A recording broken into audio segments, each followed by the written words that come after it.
Okay, so again, we're wanting to choose a delta x and a delta y such that my delta y and nx delta x are less than some arbitrary small number epsilon.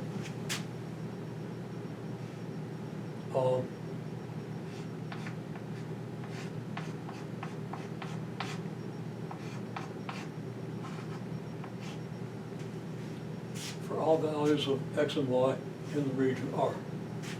Okay, so first of all,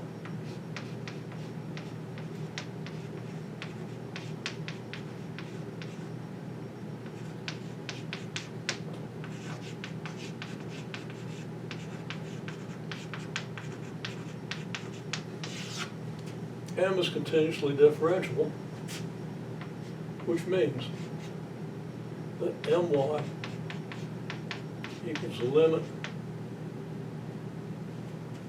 as h approaches 0, m of x, y plus h minus m of x, y over h exists for all x, y in your region. That's first. That says it's differentiable, and the limit as h approaches 0 of my of x, y plus h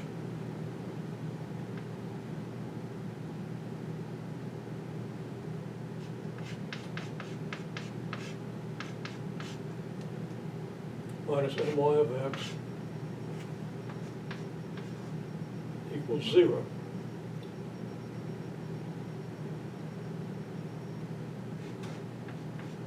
For all x in the region. Okay, and this can be concluded. We could also have, the limit is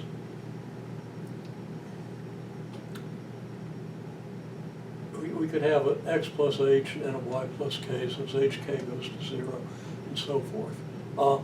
I think this is going to be sufficient for what we're doing, because we're really only concerned about the way my changes values of y, of x.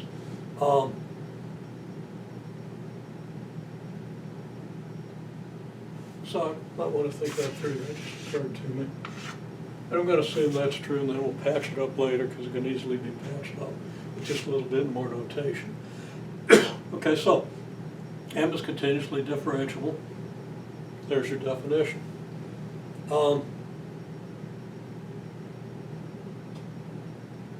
This means, this fact,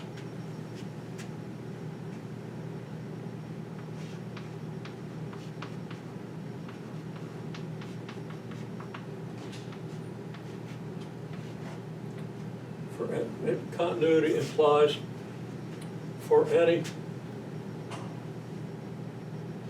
epsilon, there exists delta such that, I would normally do that with a line, but we'll just save this because I'm starting a new line here. Now there exists a delta such that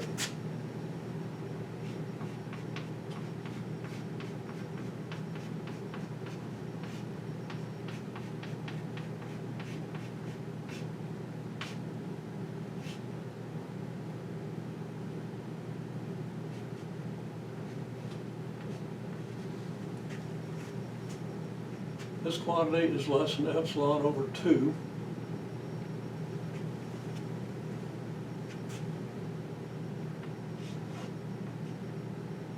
For all x, y, and r. And this might be a stretch. This is where uniform continuity comes in. But since it's a closed region, I've defined it as a closed region. We're okay with that. Okay, for all x, y, and I have to prove that, but I feel confident. For all x, y, and r, and h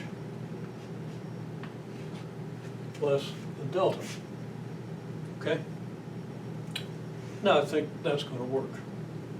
I'm just writing it up. Haven't gone to the full proof yet, but I'm fairly confident that we can say this. Then,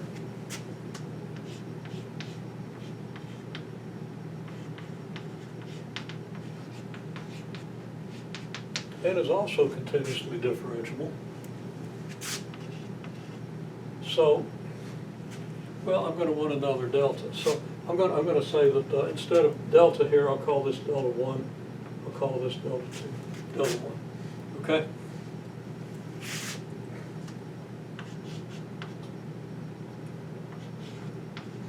Since n is also continuously differentiable,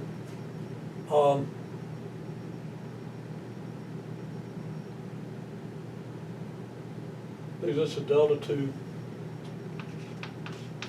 such that absolute value of nx of x plus h minus nx x plus h y minus n of x y, nx of x y is less than epsilon over 2. And I've explained why I want to use epsilon over 2 instead of epsilon. That's coming up very shortly. Okay. For all x, y in the region and h less than delta 2. Well, we're trying to choose a delta x and a delta y. So my delta y and nx delta y are both less than arbitrary small number epsilon.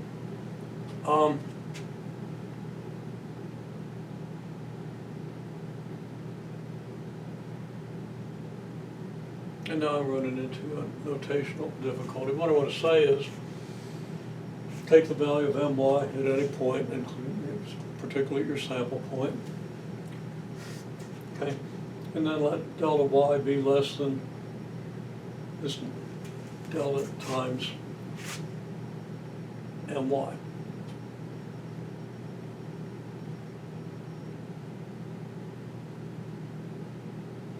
And now I'm questioning if I even need that, but let's see where I'm going.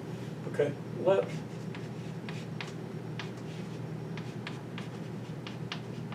delta equal the min of delta 1 and delta 2, so that we're assured that my can vary from its value at any given point here by less than epsilon over 2 and nx. Same thing. Okay?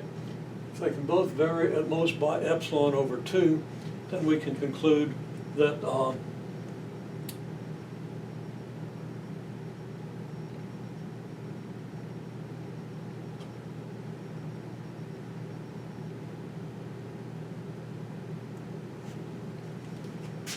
we can choose a delta x. So this is true, but I'm not sure I want to use the same epsilon here that I used here.